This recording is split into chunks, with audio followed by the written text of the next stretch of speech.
Hey guys, welcome to Fangs Out. And guys, tonight I got a big plan, for you guys to see. We're going back to an 80's movie Showdown, and we were talking on the subject of of vampire movies last time we did this. We did the video between Vamp and the Lost Boys last time. And remember, I was supposed to have a tournament, so I think we're gonna continue eliminating movies until we pin until we get to the very best, hopefully, of 80's vampires movies. Since last time we did Vamp versus the Lost Boys, today we have a whole different deal. So that we had two movies that are kind of like, well, how can I explain this? Okay, let me say a disclaimer. Even though here at the Fangs Out channel, we do not condone the use of so-called recreational drugs of any kind, or any kind of drugs of any kind. People who did these two movies probably were doing a shitload of drugs. Yeah, shitload of them. That's the only logical explanation I could find for these movies to even exist. Movie number one, The Hunger, made in 1983, directed by the awesome Tony Scott, starring the incredible, beautiful Catherine Deneuve, with the androgynous one, David Bowie, and the always beautiful Susan Sarandon, will face against the incredibly strange and bizarre LifeForce, directed by the immortal Toby Hooper, starring Steve Railsback, Peter Firth, Frank Friday, and the beautiful Matilda May. So it's just that how can I say, it's just unbelievable showdowns, as they go. This one, it's gonna be one of the most bizarre. And what is 80's movie Showdown anyways, for all those newcomers that you never seen this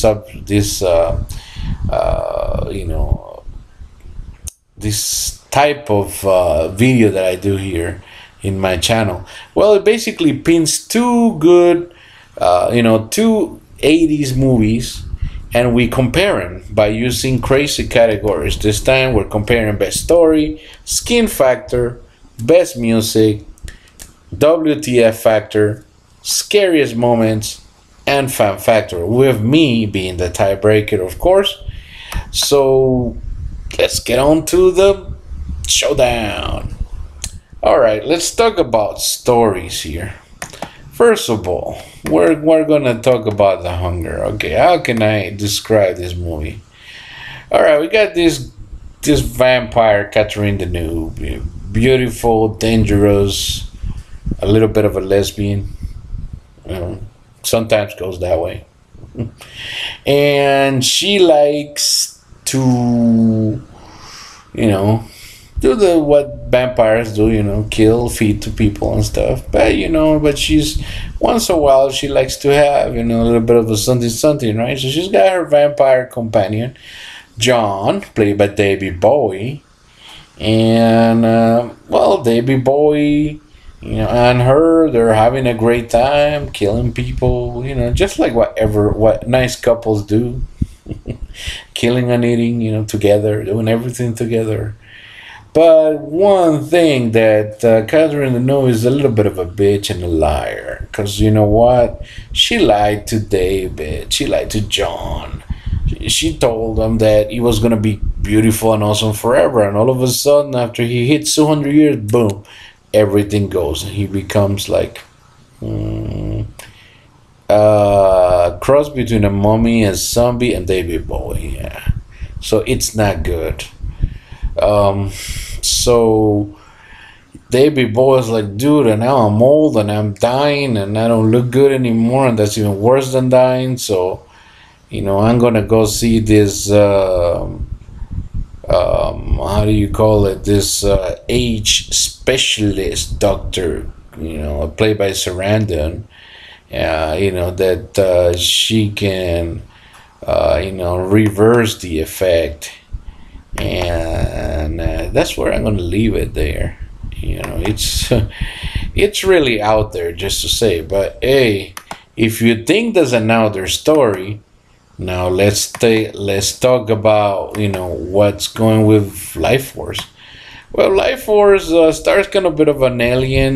These dudes that they find this giant spaceship hidden in the in the tail of Halley's Comet, and they found this giant spaceship with 100 dead, except there's three naked bodies, two males and one very noticeable female, and they're kind of like in suspended animation. So they bring them to Earth, and they kind of find out that the lady, well, she's kind of how can I say? She's just a space vampire that wants to just, stand up, amaze people with her gigantic, awesome breasts.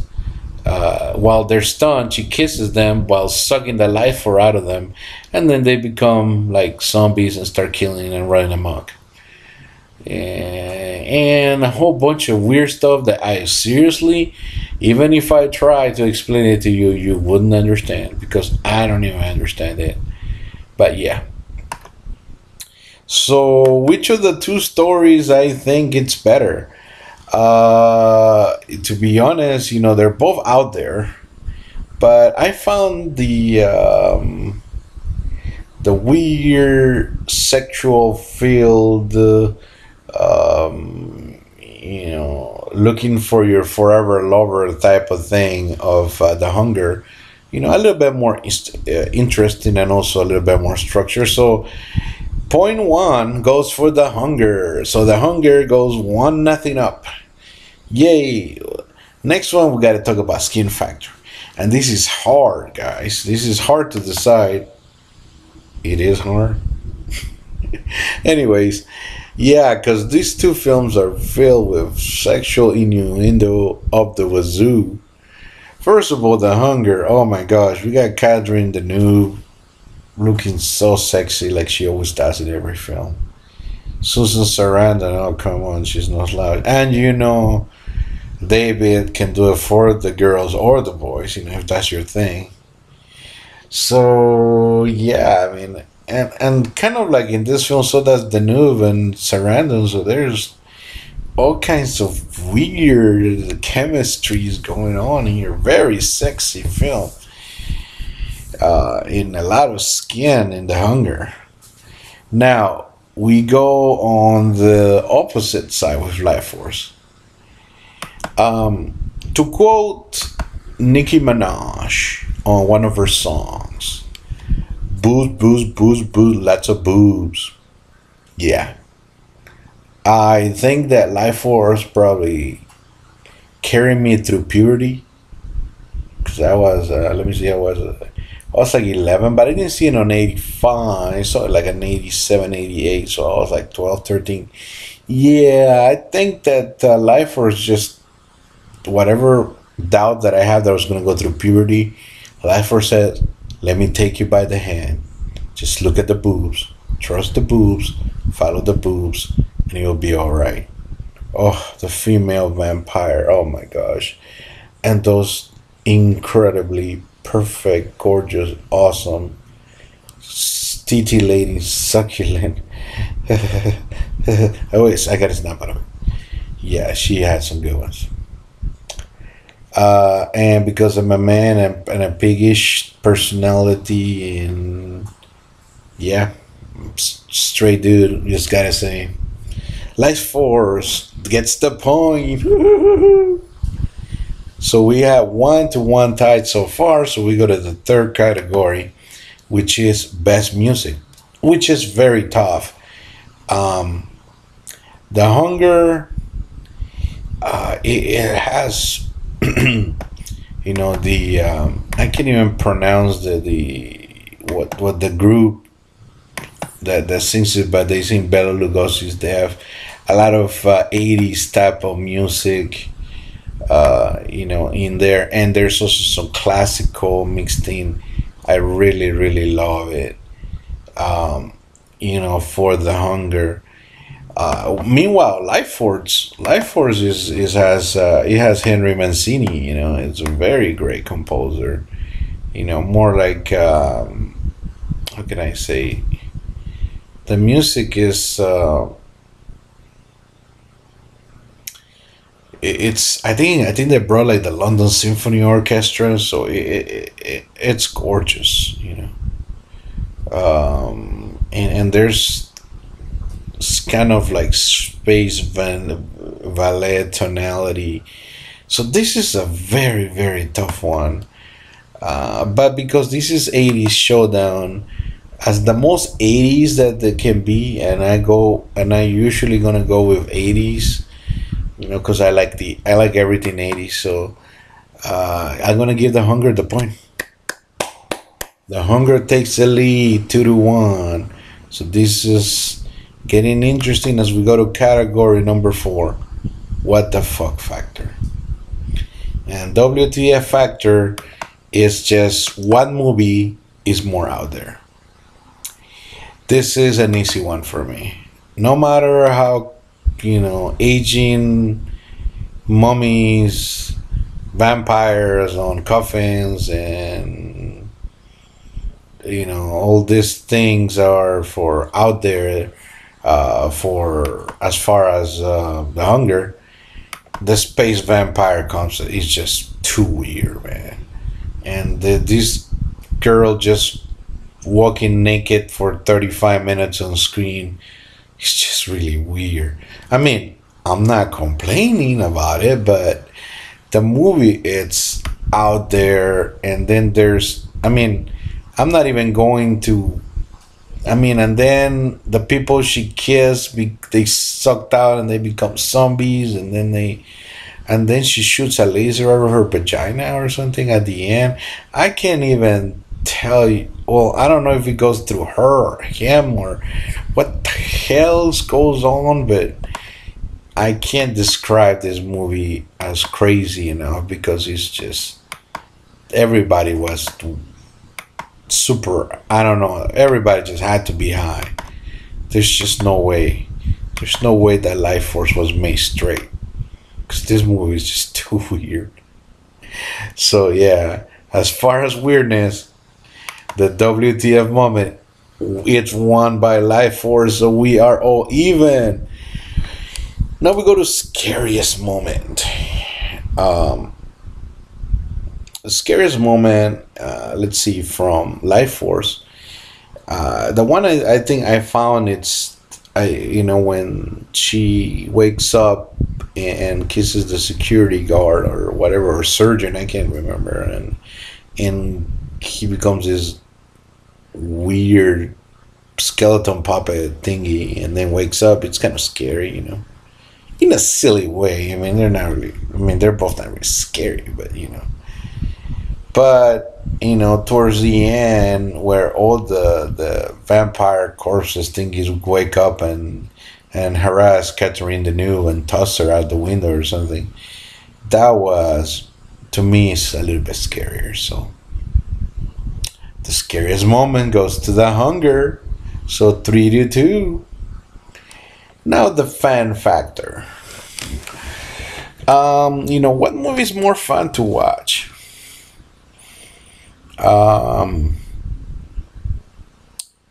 As like if you were to have a drinking game to these things, and then you go, so how much nudity is every moment that, you know, there's nudity in this film, and you take a drink, then Life Force will win it, you know, incredibly easy, you know. So I don't know, but then again, that's not what it's all about. But I mean, it's just so darn bizarre that it's just amazing.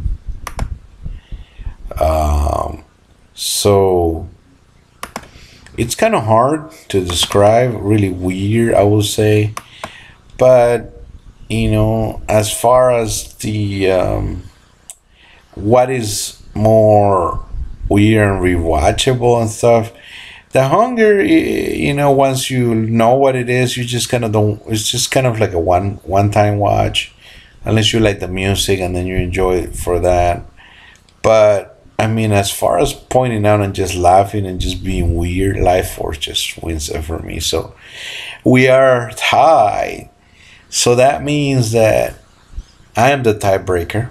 So basically, it just goes on to what film do I like better. Even though, like they said, they're both weird films. They're just weird subject matters, but they were both a product of their time.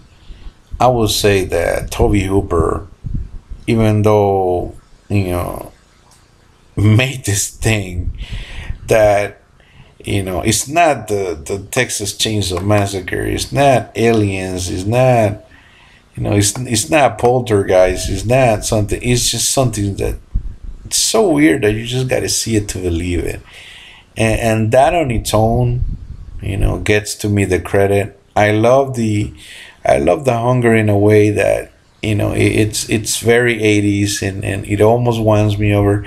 But to be honest, it is a little bit boring sometimes. It's it drags a little bit. That's fine as horror films. You just want something that entertains you, and basically those boobs are just too strong. Matilda May has just incredible boobs. It's just boobs. Boobs, boobs, boobs, boobs, lots of boobs. So there you have it.